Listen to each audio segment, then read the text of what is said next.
Muy buenas tardes. Partiremos con la lectura del libro del capitán general Augusto Pinochet, Política, Politiquería y Demagogia. Capítulo número 1. De la política a la politiquería. Es difícil que alguien pueda permanecer ajeno a las contingencias políticas, directa o indirectamente, y quéralo o no. Toda persona siente y resulta afectada por las consecuencias de la acción política que realizan otros.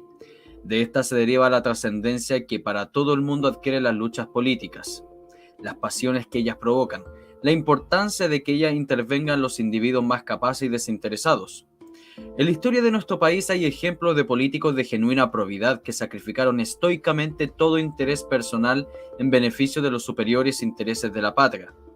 Sin embargo, su ejemplo no fue seguido por todos, y se impuso una actitud que, al convertirse en el de la mayoría, transformó el trabajo noble del auténtico político en una actividad que pasó a ser un sinónimo del pago de favores electorales, prebendas y beneficios personales. Desnaturalizada de ese modo, la política llegó a ser la práctica más que nada de politiquería y demagogia.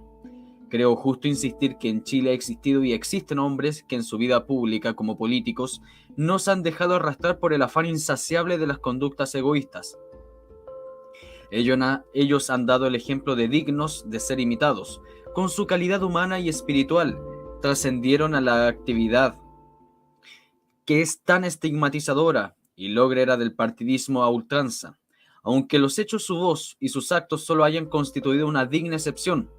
Las críticas a la actividad política mal entendida no son una cuestión nueva en nuestra época. Ya en 1947 un expresidente de la República trazaba una semblanza negativa de lo que acontecía de la actividad político-partidista de aquellos años.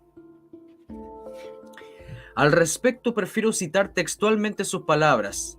Al referirse al partidismo dice: cuando el partidismo predomina, el partido pasa a ser más una agencia de empleos o de influencias burocráticas administrativas que un medio de expresión de ideas. Y agrega: siendo la razón de partido lo que todo lo justifica, se puede recibir participación económica en los negocios del Estado, para la caja del partido. No predomina en las directivas el que piensa en el país, sino el que piensa en servir a sus amigos. Este tiene éxito, prospera, pasa a ser el jefe, y cuando se piensa demasiado en colocar bien a los amigos, se está ya por el camino de pensar que si se ayuda a tanta gente, es lógico pensar en ayudarse a sí mismo, y nos faltan las oportunidades de concretar esa ayuda. Y continúa: el partidismo es cada vez más exigente, no le importa cometer injusticias, destaca mediocridades y se va consumiendo a sí mismo, porque va progresivamente buscando en sus reservas hasta los elementos titulados jóvenes, que muchas veces no tienen otro título que la amistad con los caudillos, aun cuando se demuestren huérfanos de todo mérito. Ya en 1947, aquel expresidente de la República manifestaba su desazón en frente del desquiciamiento de la actividad política, proceso de descomposición que culminó en 1973. No puedo dejar de extraer otro párrafo de alguien que conoció tan profundamente nuestra vida política y que dice lo siguiente al respecto del político. Cito: no sabe vivir sino bajo el alero del poder que lo cobija y lo alimenta, pues no tiene otra razón de ser que lo mantenga, y cuando pierde aquel, se transforma en el mal perdedor, y entonces la oposición todo lo justifica, porque para él no hay intereses anteriores y superiores a los partidos. Es una lástima que esta negativa visión del político chileno no haya sido desmentida a posteriori por los hechos que condujeron al país a una lucha partidista que lo tuvo al borde del abismo.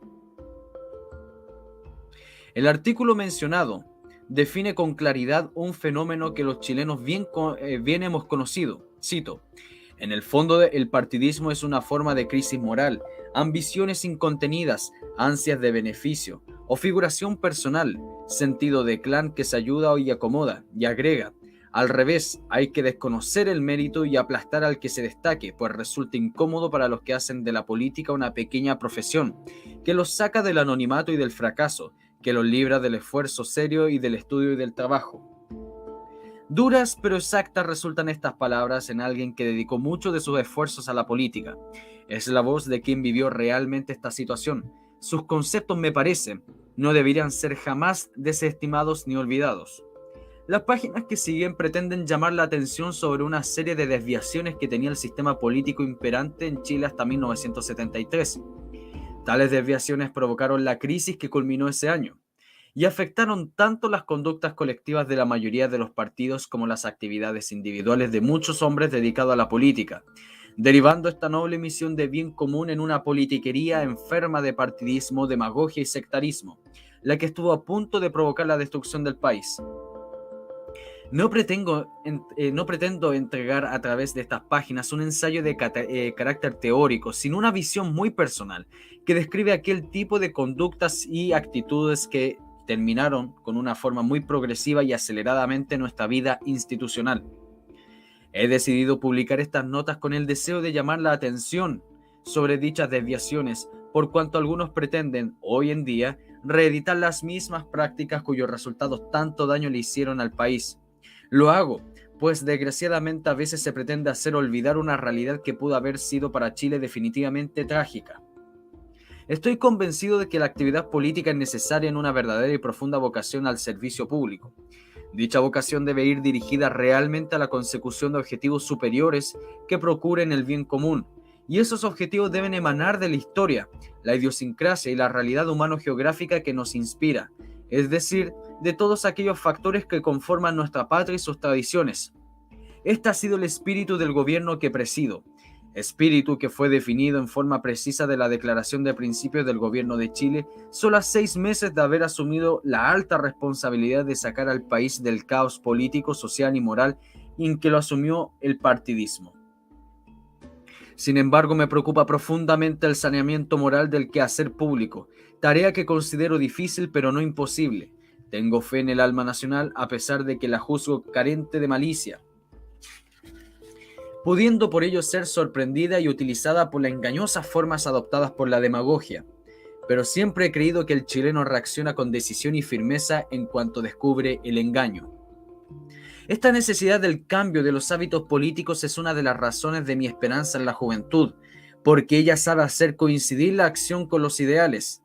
Nuestra historia está jalonada de muchos hechos gloriosos en el campo de batalla, y ahí nuestros jóvenes han dado muestras de la entrega que son capaces cuando se trata de cumplir lo que han jurado. Dirigiéndose especialmente a ellos, a los jóvenes, he creído conveniente señalar lo que tantas veces he reiterado sobre los desenfrenos partidistas. No puede continuar las acciones que tienden a generar divisiones y conflictos artificiales. Desgraciadamente, todavía existen activistas remunerados por las colectividades que pretenden desunir a los chilenos y provocar la agitación. Y lo que es grave, no es inhabitual que se le pague con dineros provenientes del exterior. Y a estos activistas se les ordena que se infiltren en las organizaciones sindicales con el objeto de crear conflictos laborales en forma artificial y presionar para que estos se mantengan sin solución. El ciudadano debe entender que el dirigente sindical politizado solo obedecerá a instrucciones de la colectividad partidista en lugar de atender las necesidades del gremio. Es más, algunos con impudicia hasta hacen referencia a las reuniones a que han asistido y en donde se le han dado instrucciones para su trabajo. El trabajo, entre comillas, consiste, por ejemplo, en idear una huelga que pueda parecer justa. Si no se logra esto, la idea de promover un paro o de apoyo a otro grupo que ya está siendo controlado y que se encuentra en huelga. Lo que les interesa es fomentar una situación que se pueda explotar políticamente sin importarles el perjuicio que le pudiera causarle a los trabajadores. En situaciones como esta no existe la más mínima probidad. El político probo es prácticamente una inconveniencia en la lucha política. En tales circunstancias la probidad es la supeditación de las órdenes del partido. En otras palabras, el mejor militante es el que cumple las instrucciones del partido al pie de la letra, no importando la moralidad de su proceder. Es en efecto la sujeción absoluta al partido lo que allí vale. Por otra parte, ¿qué grado de libertad y preocupación por los problemas nacionales puede tener un político que recibe dinero del extranjero con los consiguientes compromisos? No es necesario ser muy suspicaz para presumir que necesariamente deberá comportarse de acuerdo con las instrucciones que le dicten quienes también le pagan.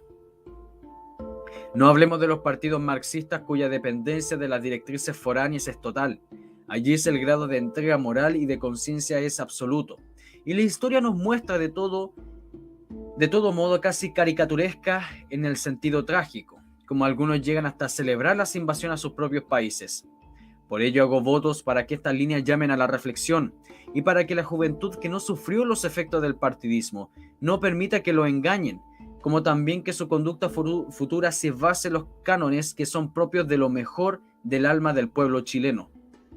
No deseo terminar este capítulo sin reiterar mi profunda fe en Chile y exhortar a mis compatriotas para que en este mundo convulsionado por el odio, violencia y las ambiciones, sigamos en la búsqueda de nuestro destino por la senda de la comprensión, la solidaridad y el orden. Capítulo 2. Ser militar y ser gobernante. Se podría pensar que para quien haya decidido dedicar su vida a la carrera de armas, la política representa una actividad que en cierto modo le es indiferente. Ello quizás puede tener alguna razón en lo que se relaciona con el episodio contingente, pero en ningún caso puede el militar permitirse permanecer impasible ante las grandes decisiones históricas que afectan el destino de la patria.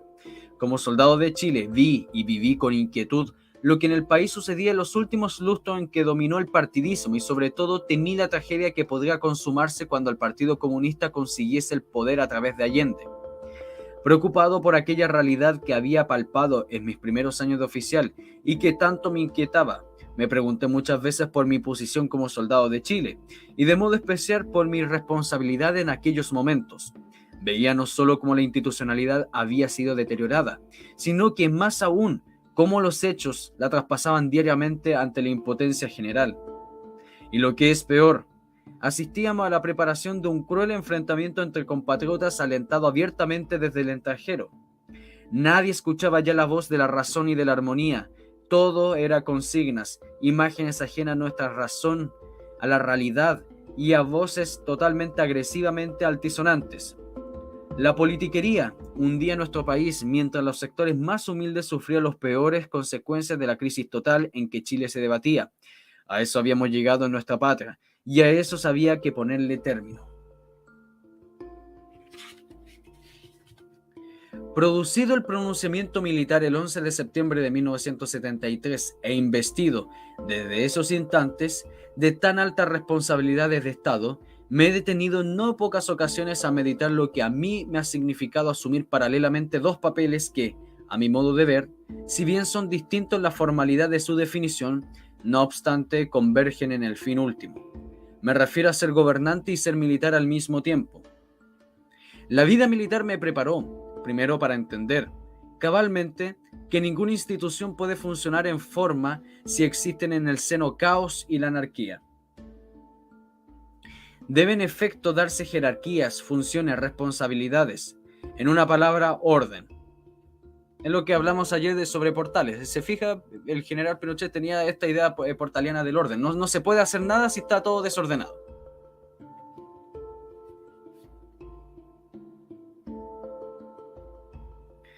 Sigamos.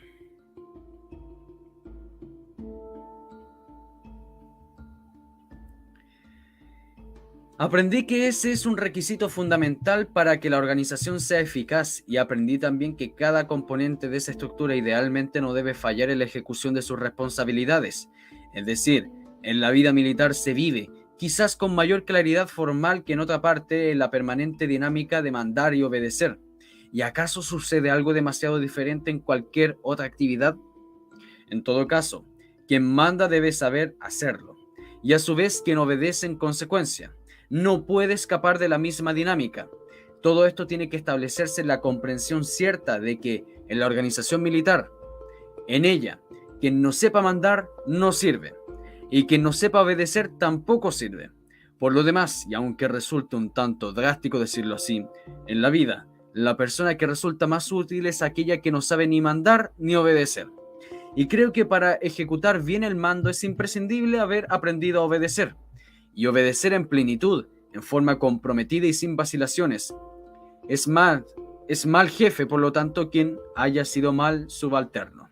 En resumidas cuentas, el saber mandar y saber obedecer son instancias de la vida militar que pueden definir solo en meras cuestiones de forma en su proyección a la sociedad en general.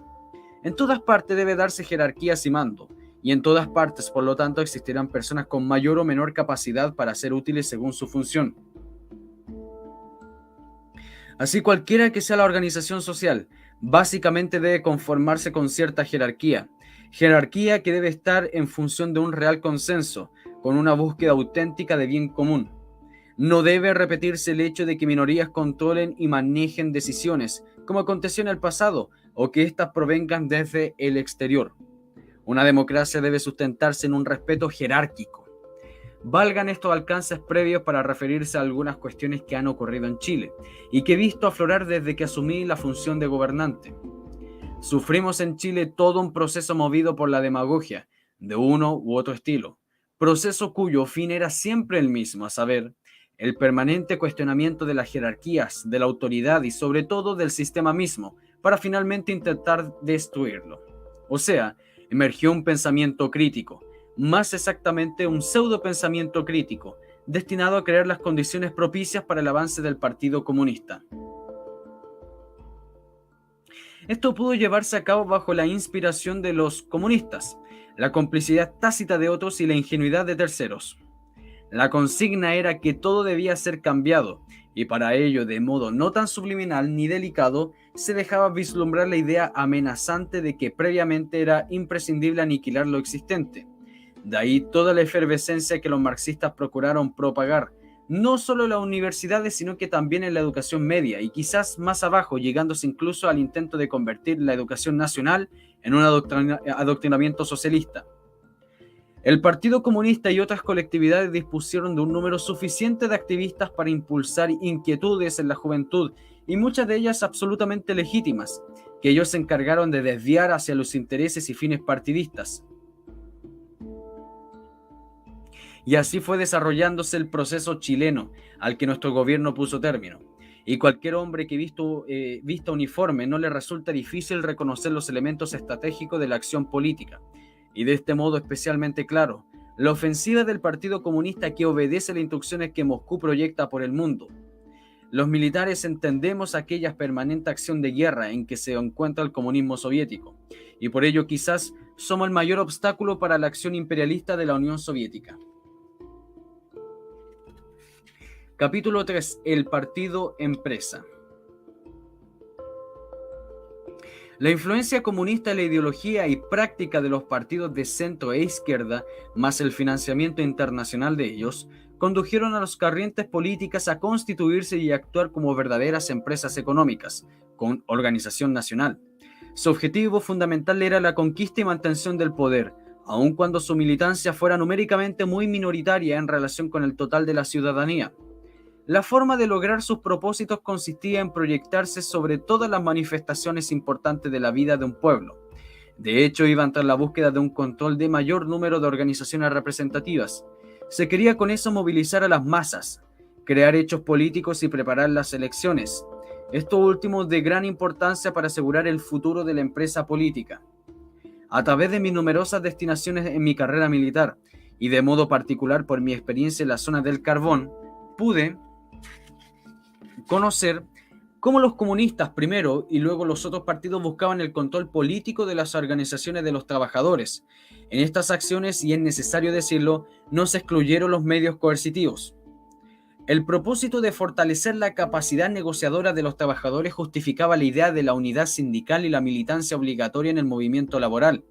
Desgraciadamente, los objetivos gremiales eran utilizados por los activistas políticos infiltrados, los que usualmente conformaban las oligarquías sindicales burocratizadas. Esto, desde luego, un ejercer dominio sobre las actividades productivas del servicio y consecuencialmente sobre la marcha económica de la nación, transformando este poder laboral en influencia política. Es así como se hizo necesario el activista de partido, que nació entonces de la organización comunista y luego fue imitado por los demás partidos.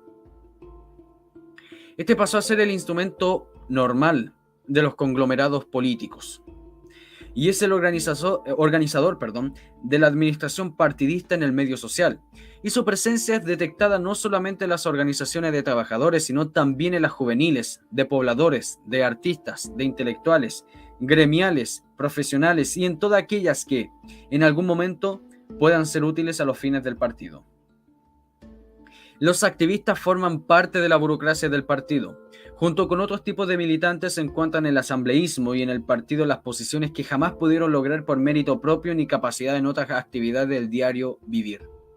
De esta burocracia bien financiada y dedicada a tiempo completo al establecimiento de la dominación partidista de la población, se les seleccionan dirigentes que controlan el cumplimiento de las órdenes emanadas del líder o de la oligarquía dirigente, con el acatamiento sin concesiones de las órdenes recibidas, defienden su estatus y posibilidades de mejoramiento de las prebendas que otorga la organización dentro de la estructura del poder. Y a su vez, por otro lado, la estructura orgánica del poder en el partido confluye hacia niveles más estrechos, a manera de una pirámide. En esta forma se ejerce aquel por la fracción que domina el Comité Central, el Secretariado o el Consejo Nacional, que son pequeñísimas oligarquías que imponen sus decisiones a la totalidad del partido. Así también las imponen las organizaciones sociales que dominan. Esa modalidad es otro plagio que se ha hecho del comunismo, el que a su vez denominaba centralismo democrático a este sistema. Se ha pretendido defender el carácter oligárquico de la dirección de los partidos. Para ello se señala que tal estructura le otorga estabilidad a la conducción pública de la colectividad, facilitando la carrera política de sus dirigentes. Pero esta posición es diametralmente opuesta al sentido de la democracia, por cuanto nada puede alterar la voluntad popular ni nadie puede atribuirse el derecho a gobernar. Un partido así estructurado se transforma en una empresa con dueño conocido. Aparecen los amigos del líder y sus allegados inmediatos en la administración de aquel, mientras la base popular solo busca vincularse al elemento democrático central. Contribuye al fortalecimiento de esta oligarquía el financiamiento internacional, el que ha recibido el líder, y quien se organiza en el cuerpo de los funcionarios superiores, y a través de esto se contrata a los activistas y organizaciones sectoriales. Así el Partido Comunista en especial controla totalmente la vida del militante y sus amistades, sus odios y sus amores. Eso explica la uniformidad de opiniones de los miembros del partido cuando se encuentran en la oposición.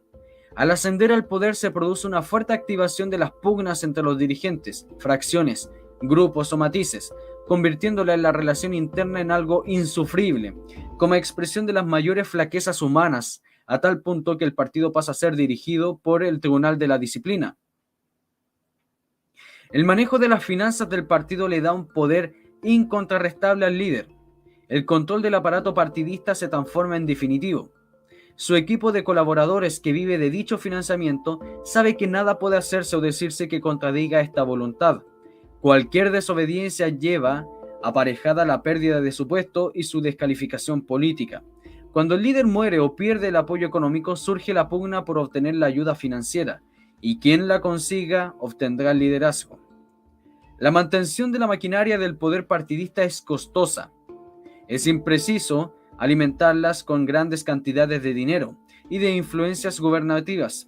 Por ello, la política del partido está ligada a los grandes y pequeños negocios y constituyen en sí una empresa. Cuando pierden el poder, la clientela electoral se traslada al partido gobernante, quedando ligados a él solo aquellos que formaban parte del aparato del partido, es decir, su administración. Los partidos así estructurados y financiados tienden a buscar y abarcar el control de todas las actividades de una sociedad. Se crean organismos de fachada para vestir los pronunciamientos del partido con el ropaje siempre bien visto del arte, la cultura, la investigación científica, el deporte, el sindicalismo, el gremialismo, la organización poblacional y hasta la vida religiosa. Todo ello debidamente publicitado por los medios de comunicación social y los periodistas del partido. Ojo, esto lo escribió, ¿en qué año lo escribió esto? En el año 1983, parece que está relatando lo que está pasando hoy en día. Increíble. Todo ello debidamente publicitado por los medios de comunicación social y los periodistas del partido. El espíritu de estos comunicadores sociales es el famoso periodismo comprometido, cuya esencia fuera bien definida por el señor Allende cuando dijo: el periodista no estaba al servicio de la verdad, sino de la revolución. El sistema de partidos así estructurado se transforma en un peligro para la libertad de un pueblo, difícilmente puede considerarse una participación popular la concurrencia de masivas manifestaciones públicas.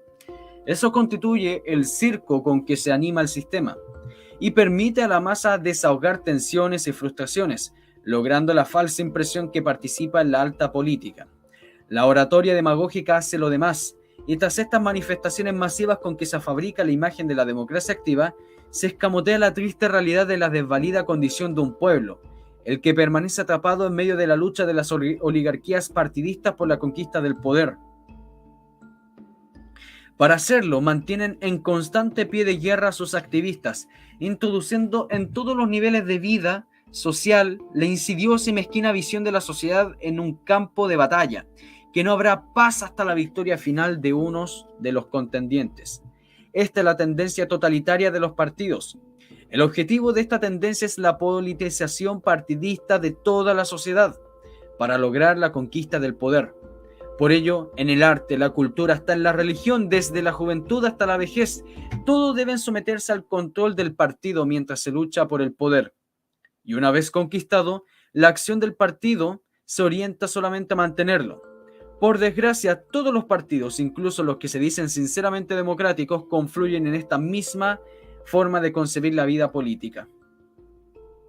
Las dificultades legales y prácticas con que se encontraba el ciudadano para organizarse políticamente, al margen de los partidos que se daban de la maña para impedírselo, imposibilitaban la reforma del sistema. El electorado terminó votando por el mal menor, para finalizar marginándose de los asuntos públicos. Y el sistema partidista hizo crisis hasta el punto de casi engendrar una tragedia en nuestro país. O sea, está pasando exactamente lo que hoy. La gente iba a votar prácticamente por una obligación moral y después, viendo que los políticos eran la misma escoria, la gente empezó a alejarse y entonces los políticos podían hacer lo que quisieran. Y entonces fíjense lo que pasó el 18 de octubre del 2019, exactamente lo que acá está diciendo el general Pinochet. Capítulo 4. La democracia partidista y el comunismo. En estos años de mi gobierno me he referido en numerosas oportunidades a los conceptos de política y politiquería. He mencionado insistentemente las nociones prácticas y nocivas partidistas que condujeron al país al enorme caos político, institucional, moral, social y económico que tuvimos que enfrentar en 1973. En forma reiterada, he señalado el peligro que amenaza al mundo libre debido a la creciente expansión del imperialismo comunista soviético, refiriéndome en especial a la acción permanente de agresión desde el extranjero y el interior que realiza esta ideología, no solo contra el gobierno, sino que particularmente contra el pueblo de Chile. Lo anterior no obedece a una obsesión mía, ni a eslogan, pretextos o acusaciones gratuitas, sino que al convencimiento absoluto y plenamente justificado por los hechos de que la aparición del comunismo soviético alteró profundamente el sistema democrático occidental, quitándole toda moralidad a la lucha por alcanzar el poder y transformando sustancialmente el concepto de libertad bajo la influencia de la concepción de las luchas de clases. Lo sucedido en Chile fue para los moscovitas una derrota táctica dentro de una gran batalla estratégica que dan por la conquista del mundo. Los comunistas deben hoy intentar desquitarse de esta derrota, y para ello tratan de destruir nuestra estructura político-social para recuperar así el terreno perdido. De ahí la permanente agresión que someten Chile desde Moscú. ¿Qué otra explicación cabe cuando se gastan millones de dólares en una permanente acción psicológica contra un país pequeño y situado en un extremo del mundo? Algunos sostienen que el sistema democrático partidista que conocimos en el pasado es la mejor forma de gobierno y de vida para un pueblo, por la libertad de elegir entre los mejores hombres como representantes para participar, así, en las decisiones de gobierno y además por la oportunidad de adherir a la ideología que les sea más afín. No podría discrepar en la forma de quienes sostienen esta concepción romántica de la democracia partidista, pero difiero profundamente de la manera que finalmente nos correspondió vivirla y soportarla. La ciudadanía sufrió frustraciones tras frustraciones. Tampoco escaparon ellos destacados hombres públicos de gran probidad, cuyas buenas intenciones y proposiciones se estrellaron con los vicios de un partidismo desenfrenado. El Estado democrático es la forma de organización política en la que el pueblo elige libremente sus gobernantes y las organizaciones intermedias de la sociedad se desarrollan con legítima autonomía hacia la obtención de sus fines específicos, conformando una democracia auténtica de participación política. Los partidos son canales de participación política, en los que, sin embargo, no se agota la democracia. La historia nos muestra ejemplos de cómo todas las dictaduras totalitarias han sido gobernadas por un partido político único. Esto nos señala claramente, además, que la intromisión es indebida de los partidos y las organizaciones intermedias para usarlas con fines de poder político someten a la sociedad a una verdadera dictadura de las reducidas oligarquías partidistas dirigentes. El análisis de la realidad política de las últimas décadas en nuestro país muestra una evolución en la concepción tradicional de la representatividad, concepción según la cual el ciudadano elegía al gobernante o al legislador para que actuara de acuerdo a ciertos principios a satisfacción del criterio del elector. Se concebía esto por cuanto la participación popular, teóricamente obligatoria a los elegidos a actuar de acuerdo a quienes lo eligieron, en lo que se refiere al cumplimiento de programas o ideologías propuestas desde el partido. Históricamente, esta concepción ideal de la vida política desvirtúa lamentablemente en la práctica con la aparición del comunismo y del imperialismo soviético, y además como consecuencia de la realidad social que indica que el electorado no intelectualiza su voto en la forma que se supone. O sea, lo que está diciendo es que la gente no piensa lo que vota. De tal manera que no es inusual presenciar las violentas mudanzas de la opinión política de los electores de un extremo a otro espectro partidista. Fíjese la gente que votó a prueba. Y mucha de esa gente que votó a prueba en la primera vuelta, ahora votó rechazo. Porque no pensó el voto, no vio el voto. Es lo mismo lo que está diciendo acá el general Pinochet. La gente no piensa el voto y ahí está el problema. Dice, de tal manera que no es inusual presenciar las violentas mudanzas de la opinión política de los electores de un extremo a otro espectro partidista. Por ello no se puede afirmar seriamente que el partido ha recibido un mandato para aplicar su ideología en su integridad. Muchas veces se escucha, yo voté por ellos, pero no para hacer eso, refiriéndose a aspectos fundamentales del programa de los mandatarios. Por otra parte, los partidos tampoco cumplen sus compromisos programáticos en la forma comprometida. La ideología, especialmente la praxis comunista soviética, busca la integridad del poder sobre la totalidad de las organizaciones y vida social del país. Esta concepción integral es excluyente de las concepciones ideológicas de los demás partidos, y su aplicación supone la imposibilidad de cumplir con un compromiso fundamental de la democracia, el respeto a las minorías, y no es otra la razón por la cual buscan la destrucción de las clases sociales y de todo tipo de bases, además económicas, que las sustentan. La ideología política, como un conjunto de ideas o postulados propios de un grupo pensante que se aplica a la realidad histórica, se caracteriza por su variedad, y ello de acuerdo en los cambios que ha experimentado dicha realidad, desde el punto de vista a quien reflexiona. La aparición de la ideología marxista, sobre todo el aporte del leninismo, provoca el análisis de la realidad histórica desde una perspectiva materialista y atea. Configura, de facto, una forma de pensamiento y acción ajena a la de los antiguos partidos políticos del sistema democrático. Los antiguos partidos políticos, con todos los defectos humanos que sus integrantes pudieran tener, poseían una doctrina o conjunto de principios filosóficos desprovisto de toda relación con los aspectos circunstanciales. Dichos principios consistían en una apelación tan abstracta en su esencia que carecían de toda metodología real para su materialización. Formaban parte de una utopía superior de quienes inspiraban a través de ellos la idea de libertad, justicia, grandeza nacional, defensa de la tradición, de los fueros de la iglesia y otros valores. Elementos que constituían así los idearios partidistas. En aquellas épocas pretéritas, los fundamentos económicos de la sociedad no eran puestos en tela de juicio, pues todos los actores vigentes de la política concordaban en el respeto de la propiedad privada y en la libertad económica. A partir de Marx, se incorporaba definitivamente el análisis crítico integral de la sociedad material. Según su pensamiento, todas las instituciones de la vida social son políticas, y su expresión son la lucha de clases orientada hacia el poder. Por ende, son instrumentos de la revolución, para destruir la sociedad burguesa hasta sus cimientos, y para construir una nueva sociedad sobre nuevas bases económicas y materiales. En cuanto a la política, esta sola se defiende las concepciones económicas y visiones integrales de la sociedad. La ideología reemplaza la doctrina y el militante del partido luchará para realizar una revolución. En Chile vimos cómo se ofrecían revoluciones de signos y de métodos políticos diferentes. No obstante, la realización de cualquier revolución implica el colapso del sistema vigente, más aún cuando el gobierno de definición marxista, por todos recordado, se empeñó en transformar violentamente la relación de las fuerzas sociales. Se observó la paradoja de que el propio gobierno era un agente de subversión.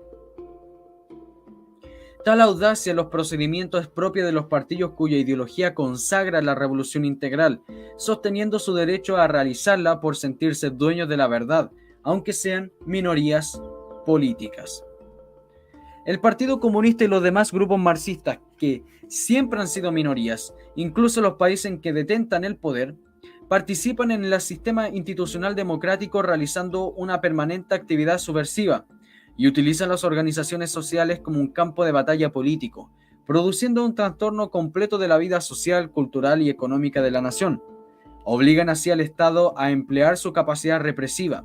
Sin embargo, invariablemente el núcleo central de la subversión permanecerá al amparo de la legalidad democrática partidista. En estas circunstancias desaparece el consenso sobre las cuestiones fundamentales y con ello la convivencia pacífica.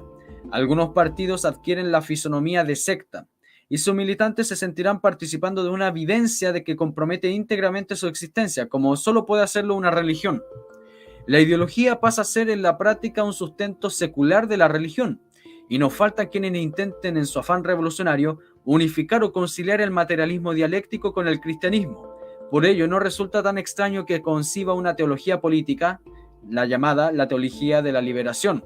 Esta aventura intelectual de algunos teólogos modernos en un nuevo importantísimo frente abierto en beneficio del comunismo, y a pesar de haber sido denunciado por la máxima autoridad de la Iglesia, continúa siendo usado como eficaz instrumento de penetración política en la religión. La ideología marxista se desarrolla en la praxis política, en un hacer concreto, debido a que los partidos tradicionales responderán solo a los intereses de la clase burguesa. Ante esta crítica destructiva, las tendencias políticas cuestionadas buscan su propia justificación y dan origen a otras concepciones ideológicas de la sociedad. Surge la obligación de procurarse una ideología global de la sociedad, la cual tenderá a fanatizar a los militantes. Como contrapartida surgen otras, con trascendencia casi religiosa, lo que hace imposible la convivencia pacífica y se desata una pugna que inexorablemente se transforma en la existencia de todo. El Partido Comunista impulsa consecuencialmente a las demás colectividades políticas a copiar a sus estructuras, sus concepciones disciplinarias, sus ofertas electorales y sus métodos, lo que, unido a fanatización por la ideología, otorga a la actividad política el sentido de una guerra total. El carácter integral de esta guerra por la conquista del poder compromete a la sociedad entera en la lucha, y la actividad partidista invade todas las expresiones del acontecer nacional, estableciendo su politización definitiva. No todos los partidos siguen esa tendencia, pero cuando se ven amenazados desarrollan una actividad agresiva, semejante a la de las entidades de izquierda. Se llega así a casi usar los mismos métodos y actitudes, envileciendo, por lo tanto, no solo la vida política, sino que la convivencia ciudadana, como pudimos experimentarlo en el convulsionado periodo de la llamada Unidad Popular del 70 al 73. Ese carácter totalizante, internacional e invasor del partido moderno no es una característica del comunismo. En él se radica la causa de que el sistema de partidos termine destruyendo la democracia.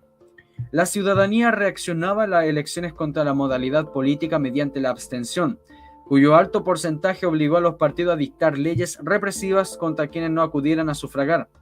Por lo demás, con ello se percibía claramente que la democracia participativa y la teoría del mandato político es uno de los mitos de los teóricos políticos modernos.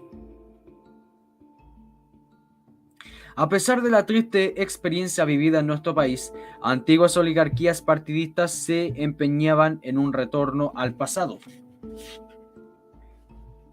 Que no hace falta restringir también la democracia, porque la subversión se reprime con una buena ley de defensa del Estado que castigue estos delitos. ¿Olvidan que la subversión que vivió Chile la realizaron partidos que prometían el respeto de la democracia? Y más algún movimiento autodefinido como democrático no pudo detener la subversión mientras gobernó. De hecho, existió la incapacidad para combatir exitosamente a la legión activista marxista, quienes, a su vez, los obligaron a aceptar sus tácticas sindicales, además de infiltrarlos de distintos modos y particularmente en su juventud.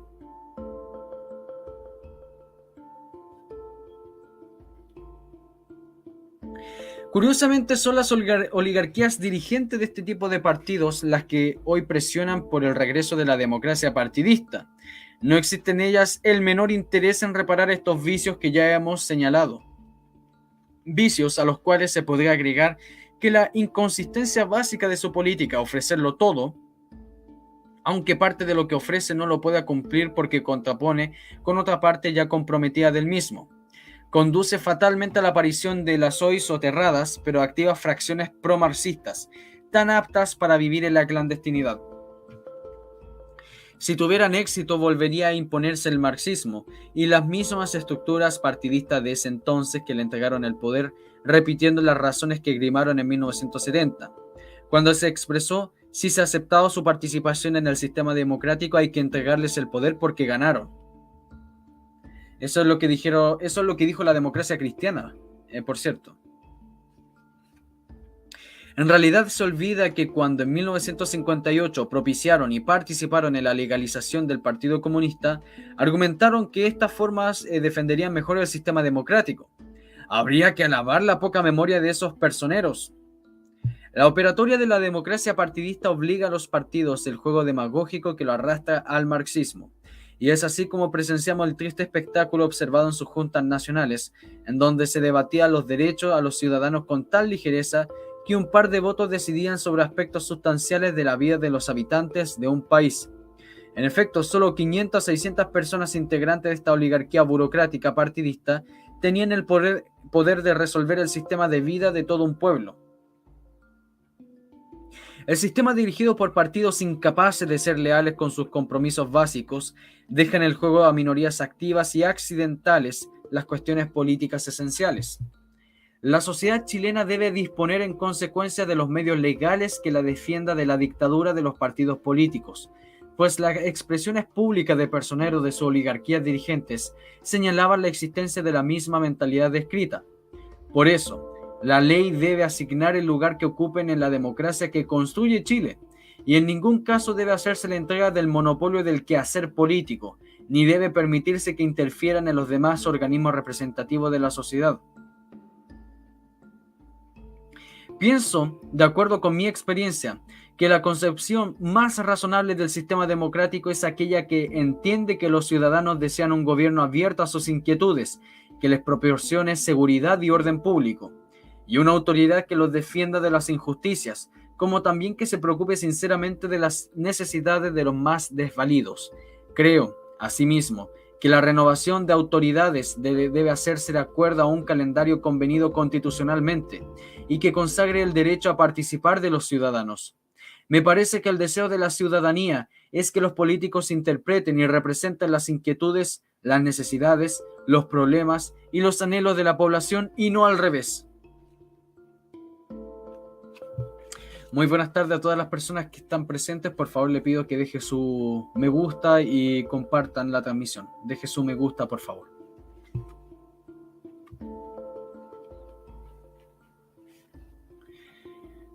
Capítulo 5. Imperialismo ideológico. Desde un punto de vista militar, me resulta verdaderamente difícil comprender la existencia de partidos políticos o agrupaciones laborales dependientes de directivas extranjeras. Más dificultosa aún se me hace la comprensión de tal realidad cuando he aprendido y hecho mío aquel concepto que dice que el interés nacional difícilmente puede ser interpretado y sentido por personeros que abrazan posturas ideológicas generadas empíricamente en realidades sociales distintas, con componentes históricos y modalidades culturales diferentes. Aquellos movimientos internacionalistas financian o ayudan a financiar a las organizaciones partidistas que los representan en cada lugar del mundo, con el objeto de que ejecuten su acción proselitista con el suficiente respaldo económico. Estos partidos o grupos laborales están ejerciendo un verdadero imperialismo ideológico. La política general del país y la actividad de los gremios en particular deben ser fiel reflejo de los intereses nacionales, intereses que están destinados y determinados por factores geográficos, históricos, económicos y políticos. Es posible coincidir con algunos intereses de otras naciones, pero ellos no autorizan a los políticos a contraer compromiso al margen del propio país, aunque sea con entidades extranjeras del mismo carácter político.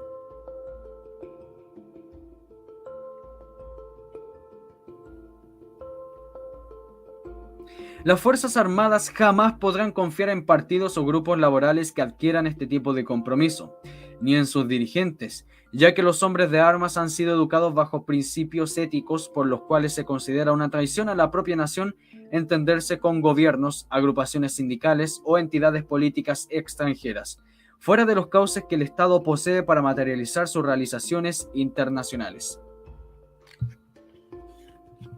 Esta práctica del internacionalismo político y sindical, nefasta para la sana vida democrática y laboral de un país, fue planteada por Marx y Lenin, y tuvo su expresión concreta en las internacionales comunistas que, bajo distintos nombres y modalidades, han probado su eficiencia y conquistando para el imperialismo soviético una cantidad cada vez mayor de países. El procedimiento empleado no difiere en lo fundamental en distintos lugares del mundo. Se basa en la infiltración y creación de células del partido en sectores vitales de la vida social, económica, laboral y política de una nación. Estas células se reproducen favorecidas por el desánimo moral que provocan el cuerpo social. Es así como la incesante y brutal propaganda interna e internacional se materializa en apoyos concretos y efectivos, hasta que ahogan y corroen los organismos vitales del país, los que son fácil presa para la violencia armada. Las células locales incondicionales, los dictados de la Internacional Comunista, obedecen ciegamente sus órdenes, sin sujeción a ningún principio moral. Chile pudo conocer a través de la conducta del Partido Comunista local la verdad de lo afirmado. Después de la Segunda Guerra Mundial, los demás movimientos ideológicos organizaron sus propios internacionales para apoyar los esfuerzos de la supervivencia frente al avasallador avance del comunismo. A partir de ese momento, surgen empresas internacionales para conquistar el poder, las transnacionales de la política. Dichas transnacionales ejercen directa influencia sobre los grandes sindicatos, etc., agregando otra causal agravante a todo lo envilecido por el actual partidista. La moral de la ciudadanía chilena siempre refutó como traición a la patria la ayuda económica foránea que recibieron algunos partidos para realizar determinadas políticas que convenían a esos financistas. Por esta razón, muchos integrantes de estos partidos políticos internacionales o de grandes sindicatos niegan recibir aportes económicos, pero hemos comprobado que los fondos sí se entregan a personas naturales y que luego hacen llegar de esta forma subrepticia a las directivas, para que desarrollen así sus nefastas labores. Sin embargo, hoy presenciamos un nuevo y sorprendente fenómeno. Los partidos modernos se enorgullecen de esta vinculación y la reconocen públicamente, algunos con más pudor que otros, y explican las internacionales a las cuales ellos están afiliados y no le imponen compromiso político alguno, salvo el respeto a algunos principios ideológicos. Argumentan que las ideas son universales, por lo tanto no pueden ser calificadas como ideologías extranjeras, y que esta vinculación internacional perjudica la política exterior chilena, ni interfiere en la vida democrática interna. Sin embargo, la experiencia que hemos sufrido desmiente con hechos irrebatibles esta afirmación. Es cierto que, tal como ellos dicen, algunas ideas o nociones de hombres son universales, pero cuando se habla de doctrinas políticas, circunstancias específicas y en no pocas ocasiones su universalidad trae consigo un choque con la realidad, por cuanto ese conjunto de ideas o postulados propios del grupo político se aplica a la realidad histórica específica. Luego estas ideas son una comprensión particular de una realidad con todas las limitaciones que esto implica.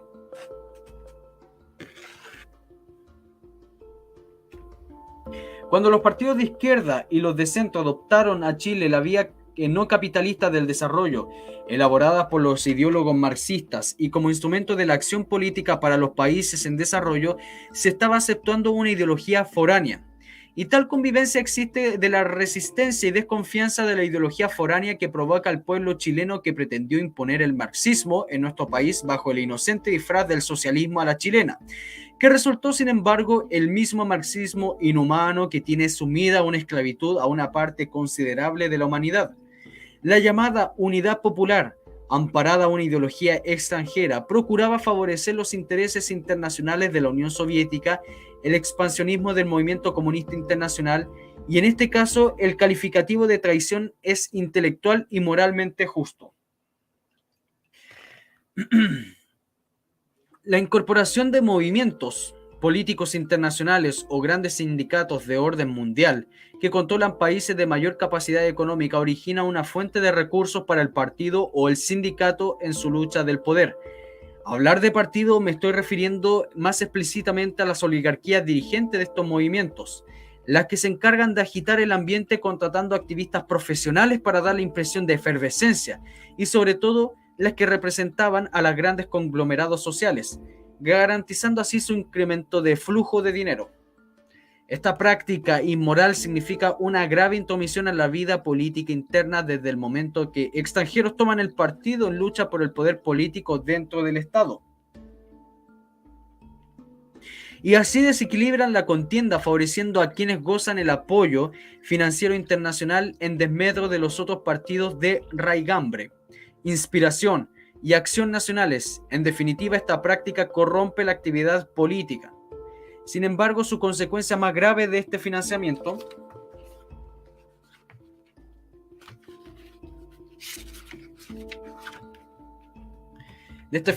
internacional transforma a los partidos en verdaderas empresas económicas en las cuales el trabajo político no tiene relación alguna con las ideas de las cuales, con el idealismo que se supone que debe inspirar a sus militantes. Incluso se producen distorsiones dentro del propio partido por cuanto el poder de la desconfianza y de la simpatía de la jerarquía del movimiento internacional lo rompen.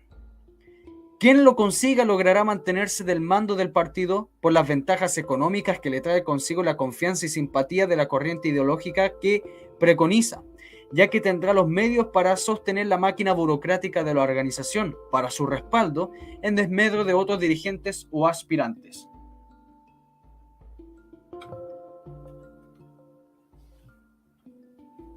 La participación económica de las transnacionales. La participación económica de las transnacionales partidistas no es gratuita. Cuando un partido de esta índole llega al poder, la ayuda económica recibida es retribuida con fondos públicos. Así se suman nuevos perjuicios a los que, por este motivo, sufre la vida democrática del país, aparte de la adhesión o solidaridad internacional que debe adoptar la política exterior del país con la transnacional. Un buen ejemplo sobre la materia lo constituye el gobierno de la Unidad Popular. Nuestra historia evidencia que el financiamiento internacional ha logrado crear estructuras activistas como el MIR, carente de todo respaldo popular, destinada a destruir el orden institucional mediante la subversión armada y el terrorismo. Por otra parte, el menguado respaldo ciudadano que recibía el Partido Comunista es otro ejemplo de cómo el financiamiento internacional permite crear cuadros activistas, burócratas que se impusieron a las estructuras sindicales, teniendo una gravitación nacional que no correspondía al apoyo ciudadano recibido. Las transnacionales partidistas son poderosas y no escapan a la tentación de tratar de ejercer su poder para presionar políticamente a través de los organismos sindicales que controlan a gobiernos independientes porque adopten medidas que beneficien a sus propios fines. Los gobiernos que, como en el caso actual de Chile, no aceptan el sometimiento a las presiones ilegítimas del imperialismo ideológico, ven interferida su política exterior por el grave descrédito moral que sufre su imagen internacional al ser traída y llevada a su vida pública, absolutamente distorsionada, en intencionados debates parlamentarios y foros públicos dirigidos. Todo ello difundido por una prensa foránea, arbitraria y con una solidaridad, entre comillas, internacional que proclaman estos partidos transnacionales. Finalmente, son numerosas las oportunidades en que el país debe sufrir represalias por resistir presiones ilegítimas, sin que estos políticos le importe el perjuicio que sufra su propio pueblo. La intervención de las transnacionales de su imperialismo ideológico es otro vicio distorsionador de la democracia partidista, que ha exacerbado la acción de los partidos en toda la lucha política, convirtiendo la confrontación de ideas y programas en una verdadera guerra total, que polariza y destruye la unidad nacional, tan necesaria para el desarrollo del país. Es esta estructura del imperialismo ideológico que se oponen a las Fuerzas Armadas y de orden, que por definición y juramento están al servicio de los intereses de la nación. Ni el pensamiento ni la conciencia se transan, menos aún cuando está en juego los destinos del país. Es por ello que nos hace difícil aceptar la renuncia de que algunos políticos de lo que le es suyo para dejarse guiar por consignas extranjeras. No puede seguir existiendo la compra de conciencias por aportes o viajes a cargo de carácter internacional. El valor de algunos principios nacionales no pueden ser transados por mucho de que esto traiga beneficio a la colectividad partidista. Esta venta debe cesar y el esfuerzo debe estar concentrado en lo que es propio. Conocemos de las constantes invitaciones que reciben algunos, entre comillas, connotados, y otros no tan connotados. Nos parecen bien que viajen, pero ¿a qué costo de su libertad política o sindical? Es usual verlos repetir consignas que están más dichas como pago a estos viajes que como problemas reales y contingentes. No les importa en estos casos magnificar o tergiversar hechos si perciben que de algún modo que benefician a su postura política. Menos si con ello crean los problemas económicos o sociales. Prevalece la venta del pensamiento sobre cualquier otra consideración. Hagamos voto para que estas actitudes desaparezcan de nuestra vida política futura.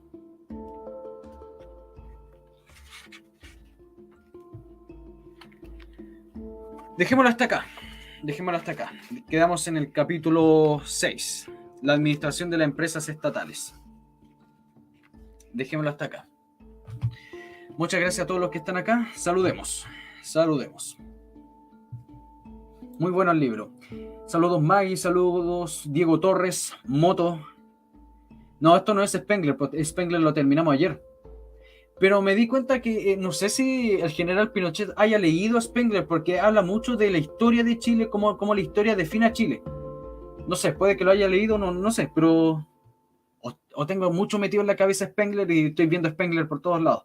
Saludos David González, Tomasita Torquemada, Fractal, Maggie, El Chopin. Dice, ¿vieron el último video de don Luis Emilio Maluanda? Me lo han enviado por todos lados. Me han enviado el de militares matan militares y militares matan niños y no lo he visto. Pero ahí vamos a verlo. Lorena Monsalve Ayala, saludos. Ignacio Muñoz. Ignacio Murua, saludos. ¿Cómo plantear el término medio entre el relato marxista y el que exhibe don Hermógenes?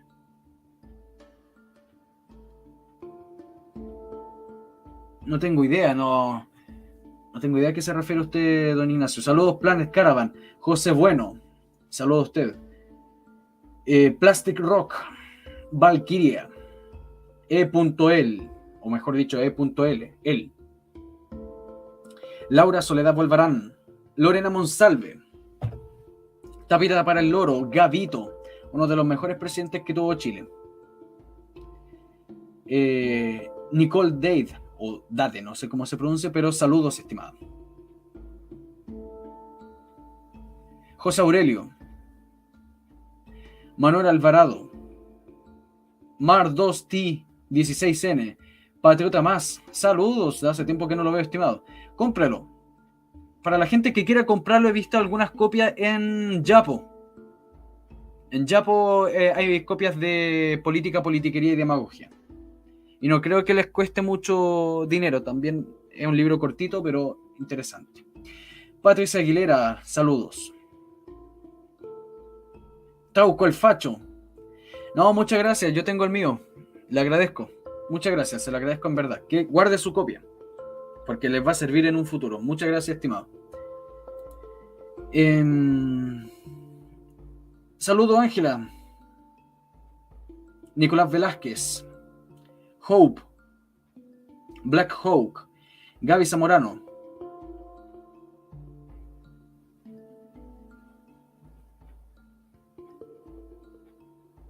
Sí, sí, es la Ángela original. Por si acaso, para la gente que sigue a la Ángela, yo ya bloqueé al fulano que se disfraza de la Ángela y empieza a tirar groserías por otros lados. Así que no hay problema. Acá está bloqueado ese personaje.